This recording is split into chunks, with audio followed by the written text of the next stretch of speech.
Bom, pessoal, a gente vai iniciar agora o estudo do movimento circular uniforme acoplado, tá?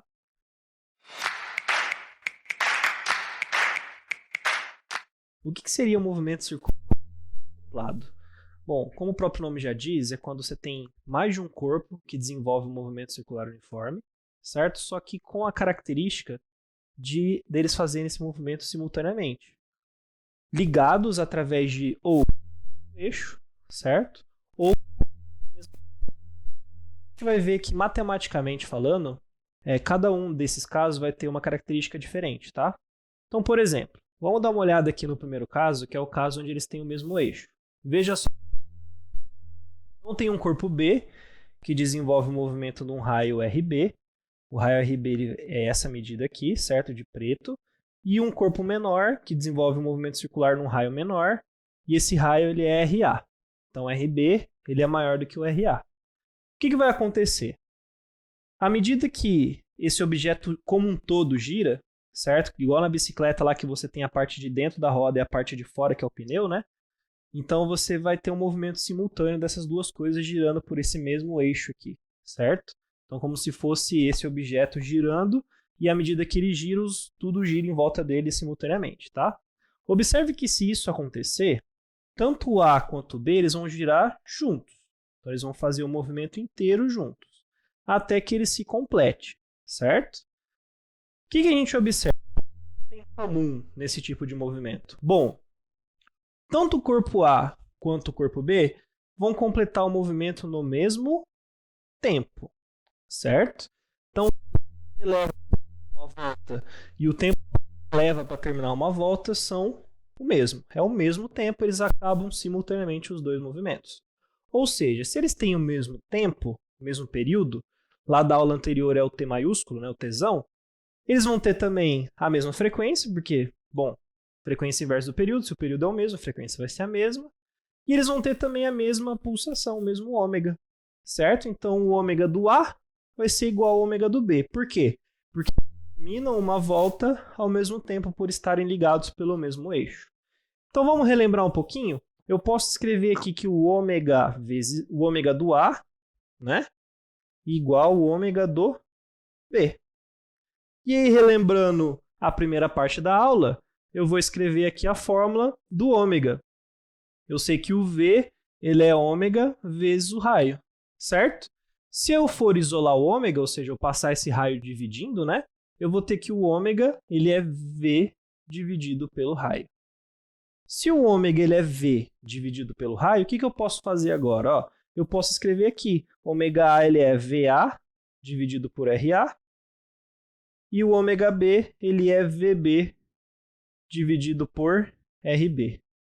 Professor, preciso decorar essa fórmula? Veja que não, é importante que você entenda a ideia. Você vai lembrar, se cair no seu vestibular o movimento circular acoplado, você vai lembrar que eles giram juntos. Se eles giram juntos, eles vão ter o mesmo ômega, e se eles têm o mesmo ômega, é só você escrever essa fórmula, que é essa aqui você já decorou, né? Que é vi a bundinha da Renata. Vi a bundinha da Renata, Renatas que me desculpem, tá? Mas é por teor didático, tá? O ômega parece uma bundinha, não parece? Então é um jeito de você gravar, ó, vi a bundinha da Renata. Então se você viu a bundinha da Renata e isolar a bundinha, você vai encontrar V dividido por R.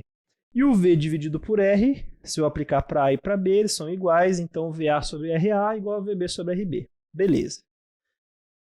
Importante dizer, ó, você tem uma razão, isso é uma razão, uma divisão, né?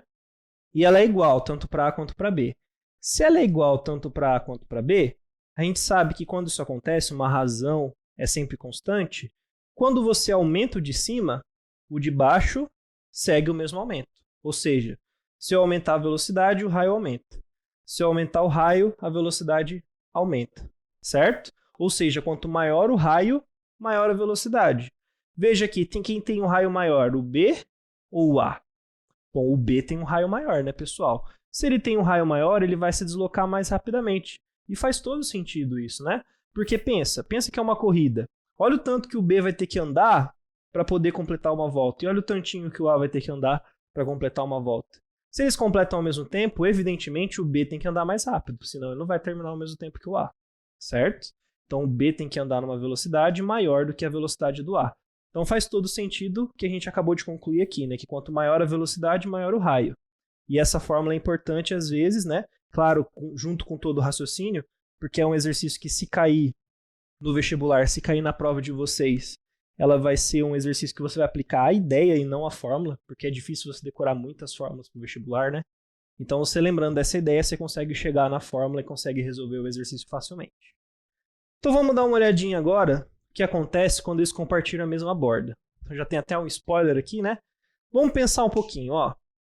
Você tem a correia. Imagina que isso aqui é o pedal da bicicleta lá, junto com a parte que eu não sei a parte técnica da bicicleta, não sei se é coroa, se enfim, se é a própria roda, não sei o nome, é catraca também. Então, os profissionais da bicicleta aí, por favor, deixem no comentário aí para mim qual que é a roda, qual que é a catraca, qual que é a coroa. Mas, enfim, esse aqui é os caras que são ligados pela correia, beleza? Então, aqui eu tenho um raio menor, o RA, e um raio maior, o B. À medida que a correia anda, então vamos colocar esse cara girando para cá, e aí, consequentemente, esse cara vai girar para cá. À medida que a correia anda, o mesmo tanto que ela anda para o RB, vai ser o tanto que ela vai andar no RA. Concorda comigo?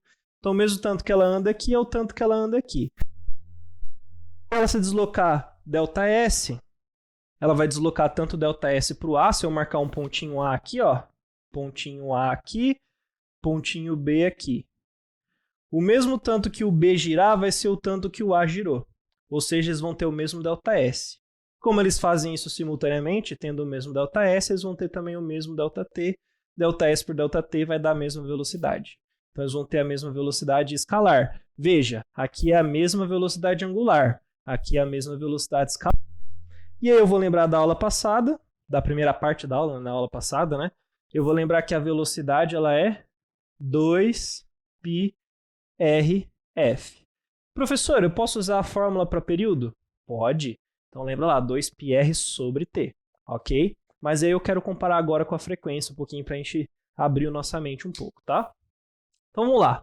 Então eu posso escrever que VA, semelhante ao que a gente fez com a outra, só que agora com a velocidade escalar, VA é igual a VB.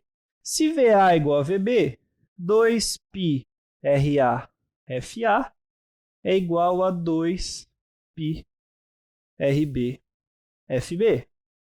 Bom, 2π é só uma coisa que RA vezes FA é igual a RB vezes FB. E o que isso me diz? Bom, agora em vez de ter uma razão que é constante, né? Igual aqui eu tinha uma VA e RA. Aqui eu tenho um produto que é constante, então RA e FA. Aqui é o contrário, né, pessoal? Quanto maior o raio, para dar o mesmo valor, a frequência tem que ser menor. Ou seja, quanto maior o raio, menor a frequência de rotação. E lembra, né, frequência de rotação está associado com giros, quantidade de giros que ela dá numa unidade de tempo. Ou seja, bom, veja aqui, quanto maior o raio, menor a frequência, certo? Então vai demorar mais para isso aqui completar uma volta, certo? Isso aqui vai completar uma volta mais rapidamente. E aí que faz o sentido da engenharia da bicicleta, né? Porque você pedala um pouquinho aqui, esse cara dá umas 3 voltas, e aí a roda que está grudada nesse cara vai dar 3 voltas também. E aí vai caso, né? Se ele dá 3 voltas, olha só o tanto que seria o B, né? O tanto que a bicicleta andou. Olha só a mágica do negócio, certo? Então funciona. Então quanto maior o raio, menor a frequência. Ou seja, o raio maior, ele vai dar menos voltas do que o raio menor. O raio menor vai dar mais. Decorar essa fórmula? Não preciso decorar essa fórmula. Eu preciso entender essa ideia e me lembrar dessa fórmula, ok? Feito isso, se você se lembrar disso e tiver uma fórmula no vestibular, você vai conseguir resolver com toda certeza. Beleza? Agora vamos fazer um exercício para matar esse assunto.